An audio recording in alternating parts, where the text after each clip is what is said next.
जिस वक्त पर जियो के सिम फ्री मिल रहे थे उस वक्त मेरे फ्रेंड ने कहा था, देख लियो यार किसी ने नहीं यूज करना ये सिम, जिस वक्त ये चार्जेस लेने लग जाएंगे सब फेंक देंगे सिम को। लेकिन हम सब जानते हैं कि अंबानी साहब इतने बड़े बेवकूफ नहीं है और ना ही ऐसा हुआ। हमें पता है कि आज जियो कहां पर है और एयरटेल की हालत क्या है, लेकिन ऐसा हुआ क्यों? आपको पता है कि अगर हम बिजनेस में सेल्स करना चाहते हैं और प्रॉफिट कमाना चाहते हैं और अगर हम चाहते हैं कि हमारे कस्टमर्स हमारे पास बार बार आए तो उसका एक ही तरीका है। और क्या आप वो तरीका जानना चाहते हैं? इन्फ्लुएंस। हमें उन्हें इन्फ्लुएंस करना पड़ेगा अपने प्रोडक्ट की तरफ, अपनी तरफ। ज्यादातर लोग सोचते हैं कि चीजों को खूबसूरत बना के सेल्स होती है, इसलिए वो अपनी वेबसाइट को खूबसूरत बनाते हैं, पैम्पलेट्स को खूबसूरत बनाते हैं और इनसे असर भी पड़ता है, लेकिन बहुत कम। वो ही इंसान मैक्सिमम प्रोडक्ट सेल कर पाएगा जो अपने कस्टमर के ब्रेन को इन्फ्लुएंस कर सकता है, ह्यूमन साइकोलॉजी को समझता है। और आज इस वीडियो में हम 7 प्रिंसिपल्स के बारे में बात करेंगे जो आप अभी से अपने बिजनेस में इंप्लीमेंट करना स्टार्ट कर सकते हैं। तो सबसे पहले आता है कॉन्ट्रास्ट प्रिंसिपल। यह प्रिंसिपल कहता है कि अगर आपको दो चीजें दिखाई जाती हैं जो कि एक दूसरे से अलग हैं, तो आप उन दोनों चीजों को ज्यादा अलग समझोगे जितने की वो है भी नहीं। अगर हम किसी हल्की चीज को पहले उठाते हैं और उसके बाद भारी चीज को, तो हम उस भारी चीज को उसके एक्चुअल भार से ज्यादा भारी समझेंगे। एक स्टडी में स्टूडेंट्स के सामने 3 बाल्टियां रखी गई। पहली में बहुत ठंडा पानी था, दूसरी में पानी नॉर्मल रूम टेम्परेचर पर था और तीसरी में गर्म पानी था। स्टूडेंट्स को बताया गया कि उन्हें एक हाथ ठंडे पानी में रखना है और दूसरा हाथ गर्म पानी में। और थोड़ी देर में जब उन्हें बोला गया कि दोनों हाथ नॉर्मल रूम टेम्परेचर वाले पानी में डालो, तो सब स्टूडेंट्स हैरान रह गए, क्योंकि जो हाथ पहले ठंडे पानी में था उसमें ऐसा लग रहा था कि जैसे उन्होंने गर्म पानी में हाथ डाल दिया हो, और जो हाथ पहले गर्म पानी में था उसमें लग रहा था कि वो अब ठंडे पानी में है। इससे हमें पता चलता है कि सेम चीज को लोग डिफरेंट तरीके से देख सकते हैं, जो कि इस पर डिपेंड करेगा कि उन्होंने उस इवेंट से जस्ट पहले क्या महसूस किया है। फॉर एग्जाम्पल, किसी इंसान को 4,000 रुपए का एक स्वेटर बहुत महंगा लग सकता है, लेकिन अगर उसने अभी अभी 60,000 रुपए का एक सूट खरीदा है, तब उसके लिए वो 4,000 रुपए का स्वेटर उतना महंगा नहीं है। इसलिए एक सेल्समैन के लिए ज्यादा फायदेमंद चीज ये है कि वो पहले महंगी चीज कस्टमर को दिखाए और बाद में सस्ती चीज। अगर वो ऐसा नहीं करता तो इसका मतलब है कि वो इस कॉन्ट्रास्ट प्रिंसिपल को समझता ही नहीं। ओके, तो कॉन्ट्रास्ट प्रिंसिपल का ये एक एग्जाम्पल है जहां पर हम देख सकते हैं कि ये जो ऑरेंज सर्कल है, ये दोनों केस में इसका साइज एग्जैक्टली सेम है, लेकिन जब इसे बड़े सर्कल के साथ रखा है तो हमें इसका साइज छोटा लग रहा है। लेकिन यही एग्जैक्ट सेम सर्कल जब छोटे सर्कल्स के साथ रखा हुआ है तो इसी सर्कल का साइज हमें ज्यादा लग रहा है। अब ये बिजनेस में भी यूज करते हैं। फॉर एग्जाम्पल, यहाँ पे हमें इस फोन की वैल्यू नहीं पता। अगर कोई हमें बोलता है कि 10,000 का फोन है तो हमें वो महंगा लगेगा, सस्ता लगेगा, वो डिपेंड करता है कि हमारे दिमाग में बाकी फोन्स के प्राइसेस कौन से स्टोर्ड है। फॉर एग्जाम्पल, अगर हम यहाँ पर देखें, ये वाला कॉन्ट्रास्ट प्रिंसिपल ही है जो आप हर जगह देखते हैं कि हमने 13,000 प्राइस को हमें महंगा भी लग सकता था, वो सस्ता भी लग सकता था। वो हमें सस्ता लगे इसके लिए इन्होंने यहाँ पे 23,990 रुपीज शो किया हुआ है। जब हमारा माइंड इन दोनों प्राइस को कंपेयर करेगा तो हमें ये लगेगा, ओह हमें 42% डिस्काउंट मिल रहा है तो इसका मतलब ये सस्ता है। अब हम बोलेंगे सर हमें ये टेक्निक पता है और ये चीज हमें इन्फ्लुएंस नहीं करती, बट ऐसा नहीं है। आप जानते हुए भी इस चीज से थोड़ा सा इन्फ्लुएंस होंगे सबकॉन्शियसली और आपके बाइंग डिसीजंस मैनिपुलेट होंगे। सेकंड प्रिंसिपल आता है रेसिप्रोसिटी। कुछ साल पहले यूनिवर्सिटी प्रोफेसर ने एक एक्सपेरिमेंट किया था। उन्होंने बिल्कुल अनजान लोगों को क्रिसमस कार्ड्स भेजे। प्रोफेसर लोगों से कुछ रिस्पॉन्स एक्सपेक्ट कर रहे थे। जो रिस्पॉन्स उन्हें मिला वो बिल्कुल ही अनएक्सपेक्टेड था। उन्हें बहुत लोगों ने हॉलिडे कार्ड्स भेजे जो उन्हें जानते तक नहीं थे। ये रूल कहता है कि हम उस चीज को वापस करने की कोशिश करते हैं जो हमें लोगों से मिलता है। जैसे कि अगर कोई आपको बर्थडे गिफ्ट दे तो आप भी उनका बर्थडे याद रखोगे और शायद गिफ्ट भी दे दो। वैसे ही अगर हमें कोई पार्टी में इनवाइट करता है तो हम भी उसे पार्टी में इनवाइट करेंगे। ये एक रेसिप्रोसिटी का एग्जाम्पल आता है जहां पर जेफ वॉकर एक पीडीएफ के बदले हमसे नाम और ईमेल एड्रेस मांग रहे हैं, और अगर ये अपना प्रोडक्ट इस वक्त नहीं देते, एक पीडीएफ हमें फ्री नहीं देते, तो यहाँ पे जो ऑप्ट इन रेट है वो बहुत कम होता। और अब ये बहुत लोग इसे यूज कर रहे हैं और ऑलमोस्ट बिना इस ट्रिगर के ईमेल एड्रेस और नाम नहीं मिल सकता हमें लोगों का। इसका नेक्स्ट एग्जाम्पल है जियो। जियो ने भी इस प्रिंसिपल का यूज किया था कि स्टार्टिंग में हमें अपना प्रोडक्ट फ्री में दे दिया था, जिसकी वजह से हम कहीं ना कहीं जियो को रेसिप्रोकेट करना चाहते थे। अब हमें लगेगा नहीं यार, हम नहीं करना चाहते थे, हम तो उसे सिर्फ फ्री में यूज कर रहे थे। बट ये इन्फ्लुएंस टेक्निक साइंटिफिकली प्रूवन है और कहीं ना कहीं हमारे बाइंग डिसीजन इन छोटी छोटी चीजों से बहुत इन्फ्लुएंस होते हैं। और एक कंपनी जिनका कन्वर्जन रेट 2 या 3% होना था, इन बाइंग डिसीजन की वजह से 7, 8, 9% हो जाता है, जिसकी वजह से इनका प्रॉफिट मार्जिन करोड़ों में जाता है। थर्ड प्रिंसिपल आता है कमिटमेंट एंड कंसिस्टेंसी।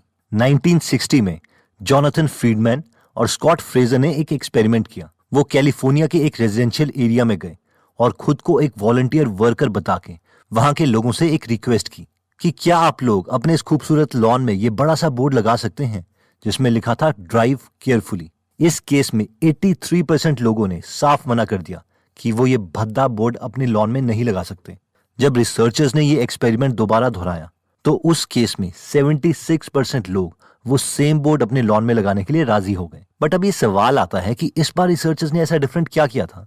इस केस में रिसर्चर्स ने 2 हफ्ते पहले एक और वॉलंटियर को भेजा था जिसने एक 3 इंच का छोटा सा स्टिकर लोगों को अपने घर की खिड़की में लगाने के लिए बोला था जिसमें लिखा था सेफ ड्राइवर। क्योंकि वो स्टिकर बहुत ही छोटा था इसलिए मैक्सिमम लोग इसे लगाने के लिए राजी हो गए थे और कमिटमेंट कर चुके थे। इसलिए इन्हीं लोगों को जब 2 हफ्ते बाद बड़ी रिक्वेस्ट की तो वो उसे भी मान गए।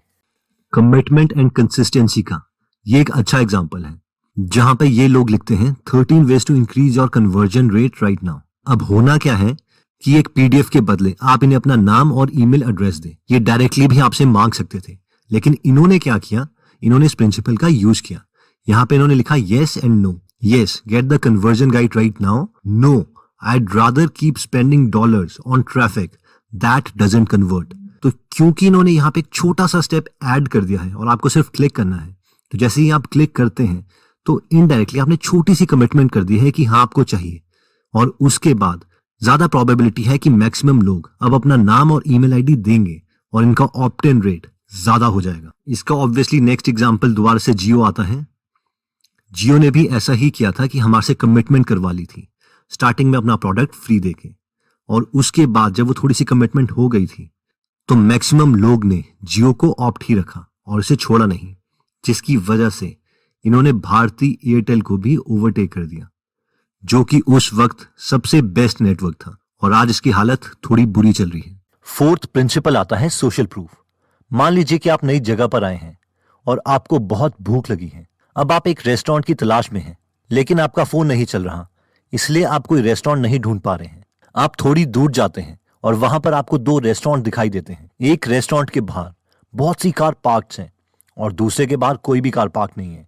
अब सवाल यह आता है कि आप किस रेस्टोरेंट में खाना खाएंगे। अगर आप बाकी लोगों की तरह हैं तो आप उसी रेस्टोरेंट में जाएंगे जहां पर ऑलरेडी कार्स पार्क्ड हैं, क्योंकि ये बहुत ही बड़ा सोशल प्रूफ है। अगर आपका फोन चल भी रहा होता तो भी आप इंटरनेट को यूज करके उसी रेस्टोरेंट में जाते जिसके रिव्यूज ज्यादा अच्छे हैं। अब हम सब इस सोशल प्रूफ को फॉलो करते हैं, लेकिन प्रॉब्लम तब आती है जब लोग इस प्रिंसिपल को एक्सप्लॉइट करके हमारा फायदा उठाते हैं, जैसे कि इंटरनेट में रेस्टोरेंट्स को झूठे रिव्यूज दे देना या फिर किसी रेस्टोरेंट के बाहर खुद की कार्स पार्क करना ताकि लोग उसे ज्यादा पॉपुलर समझें और वहां पर आए। अब ये सोशल प्रूफ का एग्जांपल है जहां पर हमें बताया गया है कि लोगों ने इस प्रोडक्ट को 5 में से 4.8 स्टार दिए हैं। अब यहाँ पर हम देख सकते हैं कि लोगों के रिव्यूज भी बताए गए हैं। ऑब्वियसली जहां पर ज्यादा लोग जाएंगे बाकी लोग भी वहीं को फॉलो करेंगे।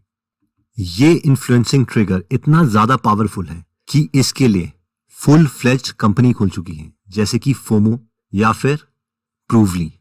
ये क्या है? ये वेबसाइट के लिए सोशल प्रूफ है। फॉर एग्जांपल यहाँ पे ये बार बार रियल टाइम में दिखाता रहेगा कि किसने इनके प्रोडक्ट्स लिए हैं। जैसे कि यहाँ पर ये दिखा रहा है कि मैथ्यू फ्रॉम फिलाडेल्फिया, इन्होंने रिसेंटली प्रूवली को परचेज किया। ये हम अपनी वेबसाइट में भी इंप्लीमेंट कर सकते हैं, और जो जो हमारे प्रोडक्ट खरीदेगा ये प्रूवली से दिखाता रहेगा और बार बार लोगों को लगेगा यार इसने भी खरीद लिया, इसने भी खरीद लिया। और कहीं आपके स्टेट का नाम ही आ गया, फॉर एग्जाम्पल राहुल ने मध्य प्रदेश से खरीद लिया या विकास ने हिमाचल से खरीद लिया, और आप उसी स्टेट के रहने वाले हैं, तो आपको लगेगा यार मेरे स्टेट वाले भी इसे खरीद रहे हैं, तो आपके बाइंग डिसीजन बहुत ज्यादा इससे इन्फ्लुएंस हो जाएंगे। फिफ्थ प्रिंसिपल आता है लाइकिंग। ये प्रिंसिपल कहता है कि हम उन लोगों की रिक्वेस्ट्स को नहीं टाल सकते जिन्हें हम लाइक करते हैं, और बिजनेस में इसका परफेक्ट एग्जांपल है टपरवेयर। टपरवेयर एक अमेरिकन कंपनी है जो कि प्लास्टिक कंटेनर्स बनाती है। टपरवेयर घरों में पार्टी ऑर्गेनाइज करती थी और अपनी सेल्स बढ़ाने के लिए अपने कस्टमर्स को हर तरीके से इन्फ्लुएंस करती थी। ये लाइकिंग प्रिंसिपल कितना इफेक्टिव है इसका अंदाजा हम इस बात से लगा सकते हैं कि जब ऑथर ने एक लेडी से इस पार्टी के बारे में बात करी तो उन्होंने कहा, उफ, मुझे इन टपरवेयर की पार्टी से बिल्कुल नफरत हो गई है, मैं इनके सारे कंटेनर्स खरीद चुकी हूँ, अगर मुझे और कंटेनर्स चाहिए भी तो मैं उसे मार्केट में सस्ते में ले सकती हूँ, पर क्या करूं, जब भी कोई क्लोज फ्रेंड बुलाती है तो मुझे इनके प्रोडक्ट्स खरीदने ही पड़ते हैं। लाइकिंग का सबसे अच्छा एग्जाम्पल आता है जब कोई प्रोडक्ट खुद की ब्रांडिंग के लिए किसी सेलिब्रिटी को यूज करता है।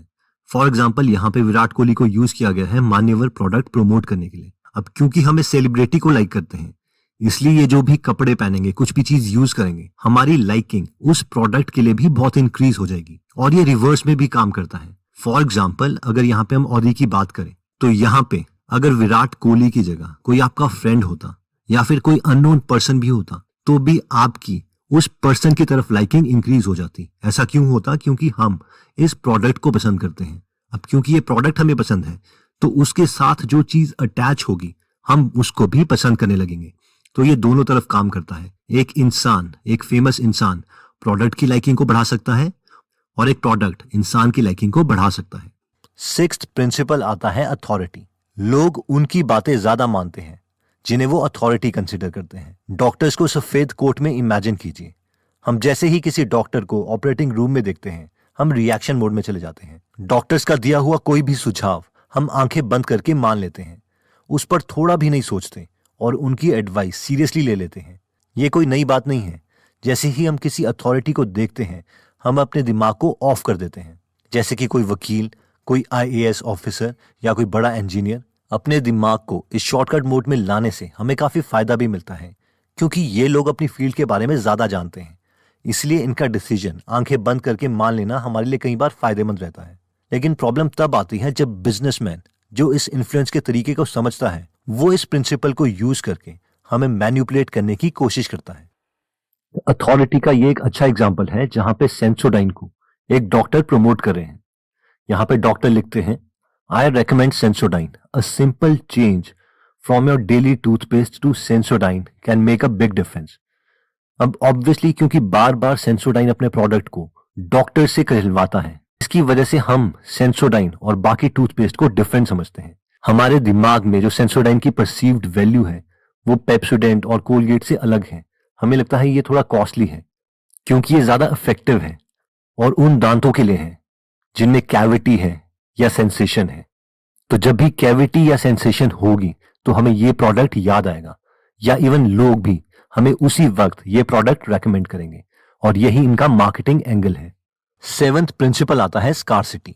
लोगों को किसी चीज को पाने के मुकाबले किसी चीज को खोने का आइडिया ज्यादा इन्फ्लुएंस करता है। रिचर्ड इस प्रिंसिपल को खूब अच्छे से समझते थे और उन्हें अपने कॉलेज फीस देने के लिए वीकेंड में सिर्फ 2 से 4 घंटे ही काम करना पड़ता था। बाकी पूरा हफ्ता वो आराम से अपनी स्टडीज को देते। रिचर्ड कार्स बेचते थे, सेकेंड हैंड कार्स। एक हफ्ते वो एक कार खरीदते, उसे साबुन और पानी से साफ करते, न्यूज़पेपर में ऐड देते और अगले हफ्ते ही उसे ज्यादा प्राइस में बेच देते। हर बार उनकी कार ज्यादा प्राइस में ही बिकती थी। इसके लिए वो स्कार्सिटी प्रिंसिपल का इस्तेमाल करते। पिछले हफ्ते ही जो उन्होंने कार खरीदी हुई होती थी उसकी एड वो न्यूज़पेपर में दे देते और जब लोग उस कार के बारे में इंक्वायरी करने के लिए कॉल करते तो रिचर्ड उन सबको अपॉइंटमेंट देते थे, सेम अपॉइंटमेंट टाइम। मान लीजिए कि उन्होंने सबको 2 बजे बुलाया है। जैसे ही पहला कस्टमर उनके पास पहुंचता वो उसे कार दिखाने लगते। कस्टमर कार में कमियां निकालता और प्राइस कम करने के लिए बोलता। इतनी ही देर में दूसरा कस्टमर भी वहां पर आ जाता था। रिचर्ड बताते हैं कि वो कस्टमर के एक्सप्रेशंस को एकदम चेंज होते देखते थे। दोनों कस्टमर्स को वो कार अचानक अच्छी लगने लगती थी। रिचर्ड उनमें जेलसी पैदा करने के लिए दूसरे कस्टमर को बोलते कि आप वेट कीजिए, आपसे पहले ये आए हैं, इसलिए इन्हें कार अगर पसंद नहीं आई तो ही ये आपको कार मिलेगी। अब उन कस्टमर्स का ब्रेन उस कार की अच्छाइयां और बुराइयां देखने के बजाय इस बात में लग जाता था कि अगर उन्हें ये कार खरीदनी है तो अभी खरीदनी पड़ेगी वरना कभी नहीं। इतनी ही देर में वहां से तीसरा कस्टमर आ जाता। रिचर्ड बताते हैं कि इतना कंपटीशन पहले कस्टमर के लिए सहन करना बहुत मुश्किल हो जाता था और ज्यादातर पहला कस्टमर ही उस कार को खरीद लेता था। इस केस में रिचर्ड ने 2 काम किए। पहला उनको इमोशनल कर दिया जिसकी वजह से अब वो दिमाग से नहीं बल्कि इमोशनल होकर डिसीजन ले रहे थे। दूसरा, उस कंपटीशन की वजह से उन्हें लगा कि उस कार के बहुत सारे कस्टमर्स हैं, क्योंकि अगर उनके सामने ही 3 लोग आ गए हैं तो बाद में पता नहीं कितने लोग आएंगे। पर उन बेचारों को यह नहीं पता था कि सिर्फ वो 3 ही लोग इस कार को खरीदने में इंटरेस्टेड हैं। तो स्कार्सिटी के आपने इस तरीके से ऑनलाइन एग्जाम्पल जरूर देखे होंगे। फॉर एग्जाम्पल यहाँ पे होटल रूम बुक करने के लिए ये 2 एग्जाम्पल्स हैं और यहाँ पे लिखा है only 6 rooms left on our site. यानी सिर्फ 6 रूम अवेलेबल हैं। तो ऑब्वियसली ये हमारा बाइंग डिसीजन चेंज कर सकता है। अगर ये लाइन यहाँ पर नहीं लिखी होती तो हम इसकी तरफ कम इन्फ्लुएंस होते, और यहाँ पे यही लाइन लिखी है, only 1 room left on our side. तो अगर ये 2 रूम्स हैं और हर बाकी चीज सेम है, 2 एग्जैक्ट सेम रूम्स है और बाकी हर पैरामीटर सेम है, और सिर्फ इस लाइन का डिफरेंस अगर हम स्प्लिट टेस्ट करते हैं तो हम इस रूम की तरफ ज्यादा इन्फ्लुएंस होंगे, क्योंकि ये सिर्फ एक रूम बचा है, यानी स्कार्सिटी है, और जिस चीज की ज्यादा कमी होगी उसी चीज की ज्यादा डिमांड होगी। यहाँ पर हम देख सकते हैं इन्होंने बाकी भी सोशल प्रूफ्स भी यूज करे हैं। फॉर एग्जांपल 486 रिव्यूज, तो आपको लगेगा यार इतना अब 8.9 दिया है आउट ऑफ 10 तो ये अच्छा होगा रूम। और यहाँ पे 93 रिव्यूज 9.5, तो ये भी आपको लगेगा अच्छा है। तो ये भी जो सोशल प्रूफ है ऑब्वियसली ये हमें इन्फ्लुएंस कर रहे हैं हमारे बाइंग डिसीजंस को भी। यहाँ पर एक और लाइन है, booked 2 times for our dates in the last 24 hours on our site. तो 24 घंटे में 2 बार बुक कर दिया गया है, तो और हमें ये थोड़ा इन्फ्लुएंस करेगा। ऑब्वियसली ये चीजों को खूबसूरत बनाने के लिए नहीं लिखा गया है। इमेजेस की जो रूम की इमेजेस हैं वो अच्छी हैं, लेकिन बाकी हर चीज जो यहाँ पे लिखी है टेक्स्ट, वो हमें इन्फ्लुएंस करने के लिए ही लिखी गई है ताकि हमारे बाइंग डिसीजंस चेंज हो। तो दोस्तों हमने इस वीडियो में टोटल 7 प्रिंसिपल्स देखे अपना प्रोडक्ट लेने के लिए, जिसमें सबसे पहले हमने देखा था कॉन्ट्रास्ट प्रिंसिपल, यानी ह्यूमन माइंड किसी प्रोडक्ट का प्राइस बताने का इनकेपेबल है। उसे किसी प्रोडक्ट के प्राइस को इवैल्यूएट करने के लिए कंपैरिजन करना पड़ता है। इसीलिए अपने कस्टमर्स को 2 प्राइस बताएं, जिनमें से एक महंगा हो और एक सस्ता, ताकि वो सस्ते वाले को ऑप्ट कर लें। नेक्स्ट हमने देखा था रेसिप्रोसिटी, यानी अगर किसी के लिए आप अच्छा करते हैं तो वो भी आपके लिए अच्छा करना चाहेगा। अब बेशक आपको लगेगा ये प्रिंसिपल काम नहीं करता, लेकिन ये one of the most effective principles में आता है। नेक्स्ट था कमिटमेंट एंड कंसिस्टेंसी, यानी जब कोई आपके लिए छोटा काम कर देता है तो उसे बड़ा काम करवाना थोड़ा सा आसान हो जाता है। ये प्रिंसिपल भी लोगों के बाइंग डिसीजंस को इन्फ्लुएंस करने में बहुत काम आता है। नेक्स्ट आता है सोशल प्रूफ, यानी अगर आप लोगों को प्रूव कर सकते हैं कि आपके प्रोडक्ट की डिमांड ज्यादा है एज कंपेयर टू आपके कॉम्पिटिटर के प्रोडक्ट की डिमांड, तो लोग आपके प्रोडक्ट को ज्यादा प्रेफर करेंगे। नेक्स्ट है लाइकिंग, अगर लोग आपको पसंद करते हैं तो बेशक आपका प्रोडक्ट एवरेज भी है, फिर भी वो आपका प्रोडक्ट ज्यादा प्रेफर करेंगे। नेक्स्ट था अथॉरिटी, यानी हम अथॉरिटी को यूज करके अपने प्रोडक्ट की सेल्स इंक्रीज कर सकते हैं। फॉर एग्जाम्पल पेप्सोडेंट की एडवर्टाइजमेंट में हम डॉक्टर को दिखा के उसे बेस्ट बुलवा सकते हैं। और फाइनली 7th प्रिंसिपल था स्कार्सिटी, यानी जो चीज ज्यादा कम होती है लोग उसे ही ज्यादा पाना चाहते हैं। इसलिए अगर आप ये दिखाते हैं कि आपके प्रोडक्ट की डिमांड ज्यादा है और सप्लाई बहुत कम है, तो हम अपने कस्टमर्स के बाइंग डिसीजन को बहुत ज्यादा इन्फ्लुएंस कर सकते हैं। दोस्तों ये बुक बहुत काम की है, और अगर आप इसका detailed audio book summary version सुनना चाहते